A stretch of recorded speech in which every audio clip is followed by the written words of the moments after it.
The Torah says that Hashem has a hand, but isn't this just a metaphor?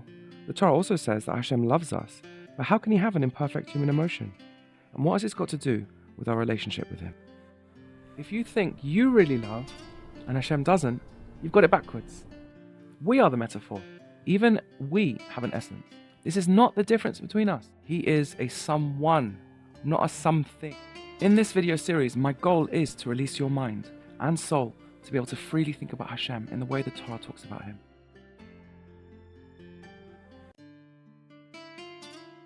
In the previous episode, we covered the idea of mashal and nimshal and used that to explain the strength of the theological statements of the differences between us and Hashem, and also showed that those differences, on the one hand, can imply that we are nothing like Hashem, but on the other hand, still leave room for us to be a very distant metaphor for him, and therefore more similar than those statements that we heard might initially lead us to believe. We also introduced the idea that we're going to be talking about the difference between essence and expression, i.e. that somebody's actions are not him, but they do come from him, and while maintaining that separation, we have to also maintain the connection. We also began to introduce the idea of the difference between essence and action. The actions that a person takes are not him, but they do come from him and express him. They are expressions, they are revelations of the essence. We hinted that we also have an essence and an expression, and therefore the difference between us and Hashem does not revolve around this. So now we're really starting to take off. Now we're really starting to take off, flying around the world, almost leaving the atmosphere at super speed. Until now, we've been focused on one side of this theological picture, the side that emphasizes how infinitely separate Hashem is from us. We've shown how his descriptions in the Torah are true, even though they refer to a reality infinitely beyond anything we know, beyond all comparison. But that brings us to a crucial point we've only briefly mentioned before. There is a profound difference between Hashem's essence and his expressions. Confusing the two leads to serious mistakes. It implies that Hashem has parts, chas v'shalom, or that he is a composite being, which contradicts the absolute oneness of our theology and our emunah. We also briefly touched upon the point that we also have an essence and an expression. Now it's time to discuss the differences and connections between essence and expression in detail, because this distinction is vital to understanding how Hashem's love, will, or regret, and the rest of the Torah's descriptions can be absolutely real in the way that we understand them for ourselves, minus the infinite bridge of nimshal mashal difference that we discussed in the previous episode, even if they are not his essence. After all, if his love is just an expression, but so is ours, then what makes his love any less true than ours? If anything, we'll come to see the opposite is true.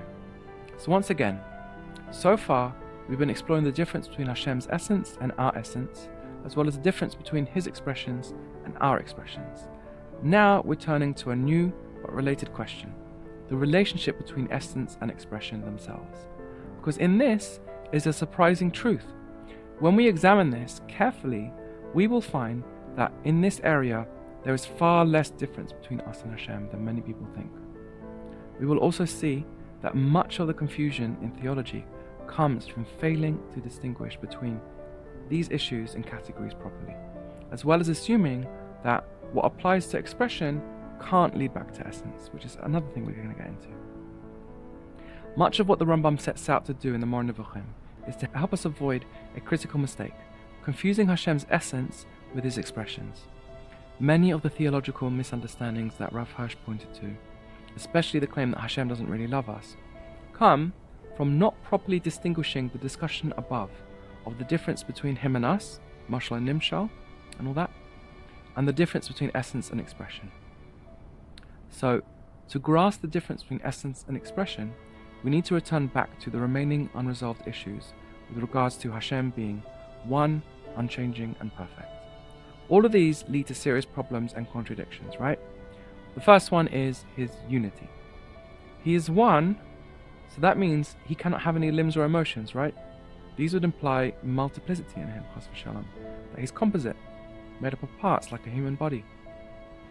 The second is his immutability, his unchanging nature. Him being unchanging also implies that he cannot have emotions, right? Emotions are dynamic and imply change. If he becomes happy or he falls in love, that means beforehand he was not happy or in love, right? And thus he's changed. And the third one is his perfection. If he is perfect, it means he's complete. He can't gain anything. How can you make someone who's heard every joke laugh, right? Each of these objections seems at first to rule out the possibility of real divine feeling. After all, how can someone who already knows everything, who lacks nothing, and is utterly one and unchanging, ever feel something new? And so, many well-meaning people conclude, mistakenly, but understandably, that all descriptions of Hashem, including love, anger, desire, even basic concepts like existence and will, don't really apply to him at all. Instead, they say, these are merely constructs, created for our benefit, tools that help us relate to him on our level. From this view, Hashem doesn't truly love us. Rather, he creates a kind of illusion that makes it appear as if he does, just to motivate us to serve him, keep mitzvot, and earn reward.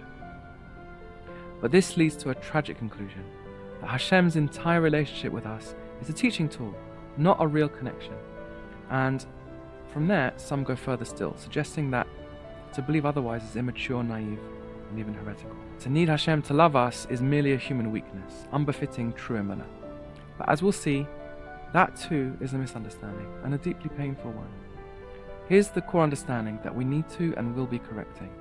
People assume that the reason we can fall in love and feel is because we are complex beings, made up of parts, like a body, a soul, a mind, various emotions. And since Hashem has no parts, they conclude that he cannot love or feel in any real way. But that's not true. This all stems from a mistaken belief that we don't have a true distinction between essence and expression, while he does. In fact, the opposite is true. Just like with Hashem, our emotions are also expressions of our essence, of our self, not our essence itself. I am not my feelings, I am not my emotions. I'm the one who has them, who acts through the vessel of emotions. And just as that doesn't make our emotions fake, it certainly doesn't make his any less real either. As is brought in many Kabbalistic works, from Pardes Rimonim to Tanya to Shari Yichud by the Mittler Rebbe, we are very similar to Hashem, even in these regards. Our essence, our self, and our expressions, like our will, knowledge, and feeling, are also separate, like Hashem. And just like that does not imply that we don't really love, feel, or desire, it also does not imply this of Hashem. By understanding ourselves better, we can understand Hashem better too. And as such, we will not have anything preventing us from taking the Torah seriously and simply in its statements about his feelings and relationship with us. Let's begin with the Rambam. He tells us that Hashem's emotions and other such descriptions are not part of his essence at all. They are actions or effects, not intrinsic traits. They exist only in relation to us. And to cut a long story short, Kabbalists and Hasidim basically agree. Even when they are saying that Hashem's love is real, they explain that it's a creation, an expression, a revelation, something rooted in the spiritual worlds of Atzilut, and not in his essence. So, does that mean that we're back to square one again? That Hashem's love isn't really his? That it's just a high-level metaphor applying to some high spiritual world? Not at all. This is where the deeper sources take us further, and as I'll show you, this isn't my own interpretation. The Kabbalists themselves go out of their way to explain these expressions truly do reflect him in a way far more profound than we usually imagine. Firstly, yes, emotions are creations, not essence. This is true of us as well as Hashem, as I've been saying. This is not something that works differently with us and him, such that we can say that he doesn't love us, as I've said. In fact, confusing us with our expressions is just as highly offensive to us as it is to Hashem, as we will discuss further on. It is an offense of superficiality. The Tzemach Tzedek says that when we talk about Hashem's love, Hashem's Gevura, we are talking about the Sefirot of Atzilut, which is a creation just as distant from his essence as the physical world. See Derech Mitzvotecha Ha'amanut Elokut, chapters 4 to 6. Importantly, This does not contradict the idea that we have been building. The key message in this work is that the fact that chesed and gevura are creations, even spiritual ones, does not make them inauthentic. Quite the opposite.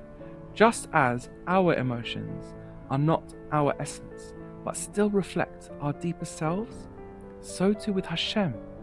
When Hashem expresses love through the sphere of chesed, or judgment through the sphere of gevura, these are real, personal expressions of His. They are not random forces or detached emanations. They are not machines producing love, producing chesed from nothing.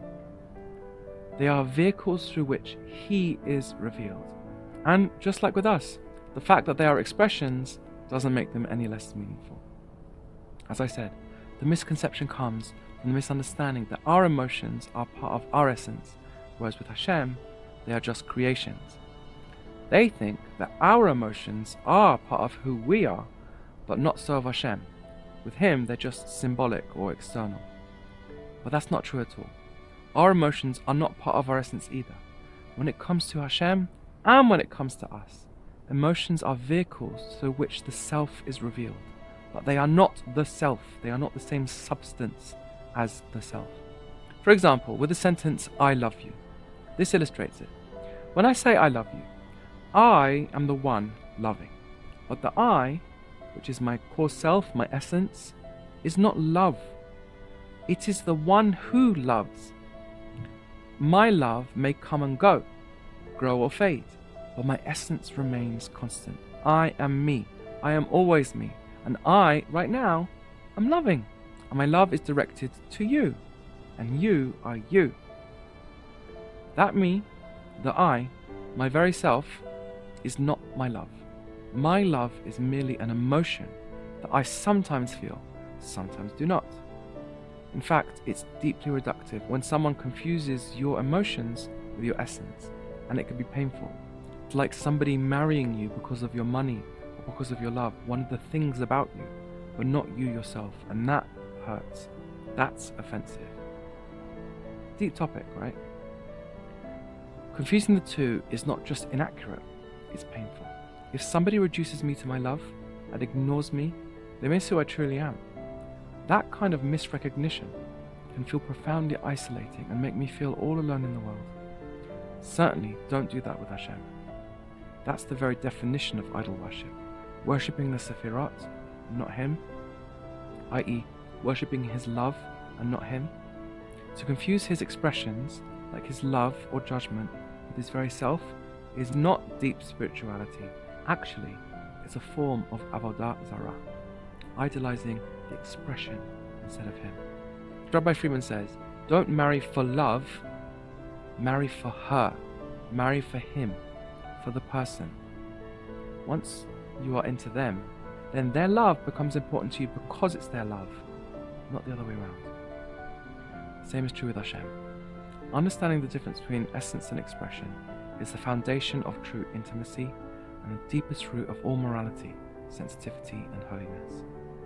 The Tzemach Tzedek addresses this directly when he warns that even great thinkers have made a critical mistake, imagining that the Sefirot of Atzilut operate on their own, like fixed spiritual machines generating chesed or gevura independently.